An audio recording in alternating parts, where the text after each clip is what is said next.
Are you not entertained? This is politics. We had another vote last night on a greatly trimmed down bill, and it failed. The House is set to vote on a new bill any minute.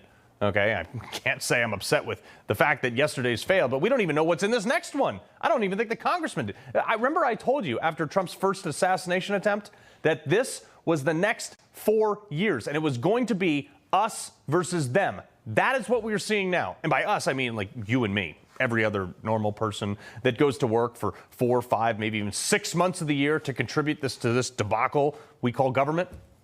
It's us versus the people who are voting for another bill that I guarantee you none of those congressmen have read, and they won't read before they vote on it because it's happening now, hoping they get enough sheep to fall in line for it so they can all go home for Christmas and stick us with the tab.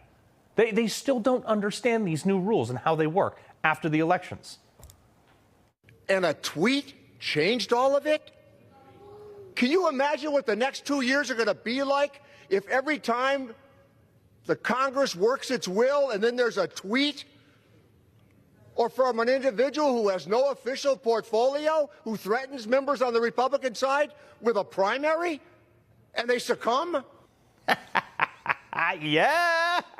Look, dude, if you guys did what you said you were going to do on your campaign promises, then we wouldn't have to operate this way. But you people ran up a $36 trillion debt, and you've had increased the regulatory burden on Americans to such an extent that it costs more to comply with the laws that you guys made than we make from the damn businesses we own.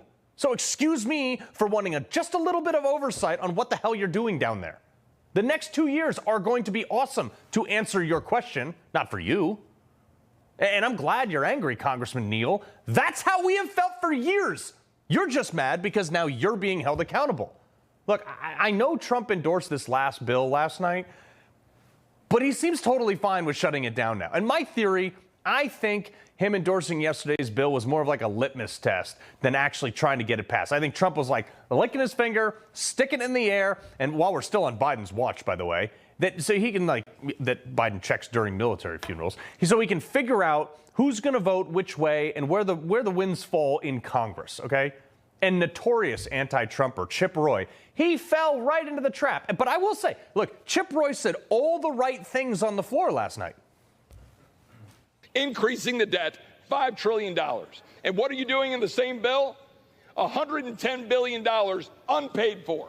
Because you never have any ounce of self-respect to go out and campaign saying you're going to balance the budget, and then you come in here and pass $110 billion unpaid for.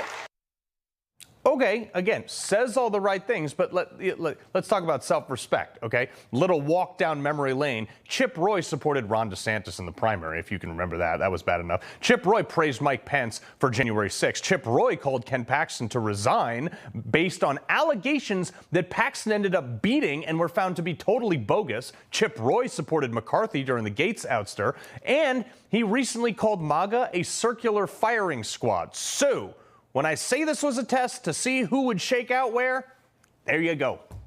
It was interesting, though, because a lot of super MAGA people, like congressmen, also voted against it, which probably didn't happen without Trump's knowledge. Just to name a few, people we like Tim Burchett, Andy Biggs, these guys are great. Kat Kamek, I mean, she's fantastic. Paul Gosar, he's the only guy to ever do a tooth extraction on the House floor. Wesley Hunt is a super MAGA guy. Nancy Mace, known to be a supporter. Tom Massey, Corey Mills. I mean, these people are notably in Trump's camp. Beth Van Dyne. See, unlike Democrats who almost exclusively voted against this bill, which is how you know it was better. Not great, but better. We're not mindless automatons on the Republican side, and that's a good thing. The left, though, is trying to make it seem like they are the free thinkers. It's actually hilarious. And you know what? They got scared because President Musk told them, President Musk said, don't do it. Don't do it. Shut the government down. When purple hair dye meets an IQ of 61. What I find funny is that even Democrats seem to have forgotten that Biden is still president for like another month. What are you talking about, President Musk? Your guy's in charge, or supposed to be in charge, we think. This woman that recently spent She spent her last 5 minutes during some committee advocating the transportation department to buy more female crash dummies, like they're any different in an accident, from a party that can't even define a woman anyway. Congress is like a low-rent circus, especially on the left. Look at her. That's a real person in Congress. My state, actually. They hate Elon now. Look, he was on your side. You guys pushed him away. We're happy to have him, but they're going to stop at nothing to delegitimize him now. Perhaps the least intelligent member of Congress, though, Jasmine Crockett, weighing in. Quote, which branch of government does Elon belong to? Asking for a friend.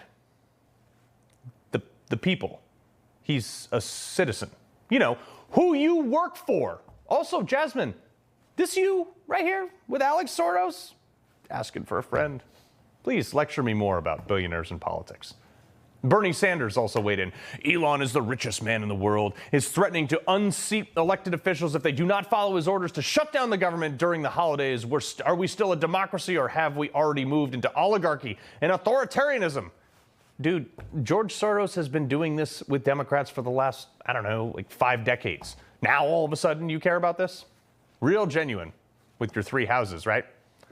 These people better get it through their head. They don't get to do what they want anymore. The election marked a major shift. It's not like some talking point. This is happening, and they hate it. Democrats are running some tired playbook, though, saying, oh, Republicans denied disaster relief. Look, Mike Johnson, you want to dig out of this really deep hole you're in right now? Just put up a clean disaster relief bill right now. Vote on that before anything else. Get Trump to back it and watch the libs melt down. They can't help themselves. They are against anything that Trump is for. They just are. It's like a disorder. But stop with this last minute bill crap, man. Put a bill out. Release it to the public and give it to the representatives so they have time to read it before they vote. Stop trying to hide the contents by having 5 minutes before the vote, okay? That's not making us trust you more. We once had a guy propose a bill that you had to read the bill before voting on it. For goodness sakes, 600-page bill, and I got it this morning. Not one member of the Senate will read this bill before we vote on it. We're going to vote on this in the next 30 minutes. I and Senator Lee and others will object to this. We'll have a point of order that our own rules say that it has to be posted online for 48 hours. 600 pages. No one will read it. No wonder our approval rating is 10%. Nobody knows what we're voting on. I have a bill in Congress that says we should read the bills before we pass them. It says that we should wait 1 day for each 20 pages. So we'd be given time to read 600-page bills. Yeah, that bill died in committee. It didn't even make it to the floor. They don't post these things online. They don't make it transparent. They don't let us see this stuff. And that's by design. Folks, this is like my new hobby at this point, bill watching. And this is going to be Doge for the next 4 years. It's like watching sports for me. I don't really watch sports ball, so this is it. Sit around, maybe read this whole bill, which I did with the new bill last night. Find a bunch of absolute trash, and we're just going to put it on blast here. I hope you're along for the ride. And if enough of us scream about it, by the way, for long enough, and enough of these people lose their seats, things will change. That's the only language they speak in D.C. By the way, they still get paid if the government shuts down. Remember that. They exempted themselves from everything else. But if you don't think it's a big deal, if you don't want to get involved, yeah, sure, your life might be easier, but your kids won't be. That's why I'm so passionate about this, because I want them to grow up in the same or better country than I got to. He loves the Constitution. He fights for what's right. He hates the bad guys. He's a freedom warrior. He's your freedom warrior. Watch Carl Higbie every weekday on Newsmax.